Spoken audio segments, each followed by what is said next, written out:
আসসালামু আলাইকুম বন্ধুরা, কেমন আছেন? আশা করি সবাই ভালো আছেন। আজকে আমি চিকেন মালাইকারি রেসিপি নিয়ে এসেছি। দেখেন লুকটা কি সুন্দর এসেছে। তো এটা আমি কিরকম করে রান্না করেছি আজকে আপনাদের বলে দেব। একদম সহজভাবে ঘরের বস্তু দিয়েই আর খুব টেস্টিও হয় খেতে। এত সুস্বাদু হয়েছিল কি বলবো। তো আমি এখানে ১ পোয়া ব্রয়লারের মাংস নিয়ে নিয়েছি। আর এখানে দেখেন মেরিনেট করে রেখে দিয়েছি। তো আমি তখন ক্যামেরাটা অন করতে পারিনি। এখন বলে দিচ্ছি কি, কি দিয়েছি।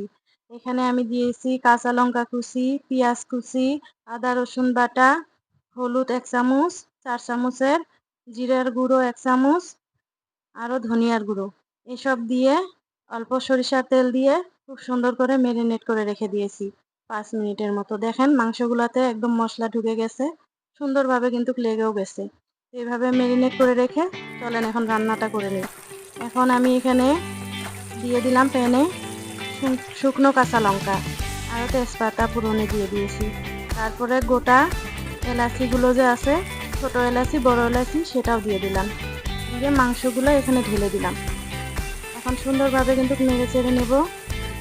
খুব সুন্দরভাবে নেড়ে চেড়ে নেব যতক্ষণ না এখানে তেল উঠে যাচ্ছে। খুব সুন্দরভাবে নেড়ে চেড়ে নিতে হবে কিন্তু। দেখেন আমি কিভাবে নেড়ে চেড়ে নিচ্ছি।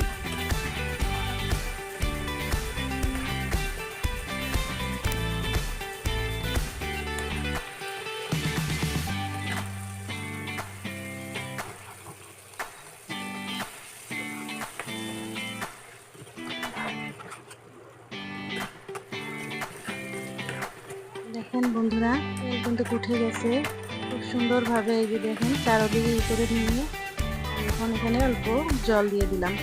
জলটা দিয়ে ঢেকে দিলাম। ২-৩ মিনিটের মতো ঢেকে রাখার পরে দেখেন টকবক করছে। এই পর্যায়ে আমি গরম মশলাটা অ্যাড করে দিলাম। গরম মশলাটা দিয়ে ভালোভাবে নেড়ে চেড়ে নিলাম। সুন্দরভাবে নেড়ে চেড়ে নিয়ে আমি ঢাকনা দিয়ে ঢেকে দিলাম আরও ২ মিনিটের মতো। তারপরে দেখেন সুন্দরভাবে তেল উঠে আসছে। তেল যখন উঠে আসবে এভাবে নেড়ে চেড়ে নিয়ে মাংসের গায়ে মশলাটা লাগাইয়া দিয়ে তারপরে এখানে দিয়ে দিব ১ কাপ দুধ। ১ কাপ দুধ দিয়ে ভালো করে নেড়ে নেব।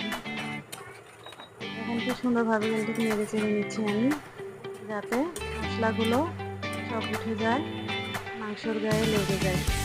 এইভাবে নেড়ে চেড়ে নিয়ে আবার কিন্তু ২-৩ মিনিটের মতো আমি ঢেকে দেব। দেখেন এখন ঢেকে রেখে দেবো ২-৩ মিনিটের মতো। তারপরে ঢাকনাটা খুলে আবার ২-১ বার নেড়ে চেড়ে দেবো। যে পর্যায়ে তেল উঠে আসবে দেখেন সুন্দরভাবে চারদিকে তেল উঠে এসেছে। এই পর্যায়ে দেখেন বন্ধুরা এখন কিন্তু এই চিকেন মালাইকারিটা হয়ে গেছে। আমি সুন্দরভাবে পরিবেশন করব। চারদিকে কিন্তু তেল উঠে গেছে। এখন আমি নামায়া সুন্দরভাবে পরিবেশন করব।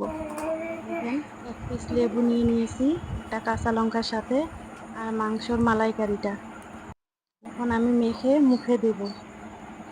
এত টেস্ট হয়েছিল, বাড়িতে কিন্তু একবার বানায় খাবেন প্লিজ। খুব সুন্দর আর খুব সহজভাবেই রান্না হয়ে যায়। দুর্দান্ত টেস্ট হয়েছিল। বাই বাই বন্ধুরা।